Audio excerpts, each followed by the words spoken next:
உலக வரைபடத்தோட டாப்ல இருக்கிற அந்த பெரிய வெள்ளை தீவு கிரீன்லாந்து. என்னமோ ஏதோன்னு அமைதியா இருக்குன்னு நினைக்காதீங்க.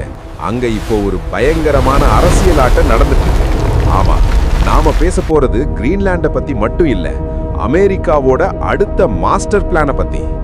2019ல டொனால்ட் ட்ரம்ப் ஒரு குண்டை தூக்கி போட்டார். கிரீன்லாண்ட அமெரிக்கா விலைக்கு வாங்க போகுதுன்னு அவர் சொன்னப்போ டென்மார்க்கே அதை பார்த்து கிண்டல் பண்ணுச்சு. ஆனா ட்ரம்ப் போட்ட அந்த ரியல் எஸ்டேட் ஸ்கெட்சுக்கு பின்னாடி ஒரு செம கணக்கு இருந்துச்சு. ஏன் இந்த தீவு மேல ட்ரம்ப்புக்கு இவ்வளவு வெறி? ஏன்னா இது வெறும் பனிப்பாறை கிடையாது, அமெரிக்காவோட பாதுகாப்பு அரண். அங்க இருக்கிற டூலே விண்வெளி தளம் இருக்கு பாருங்க, அது ரஷ்யாவில இருந்து வர்ற ஏவுகணைகளை நடுவானிலேயே தரைமட்டமாக்கும் ஒரு இரும்பு கோட்டை. அடுத்த முக்கியமான விஷயம், அந்த பனிக்கு அடியில புதைஞ்சு கிடக்கிற பொக்கிஷங்கள்.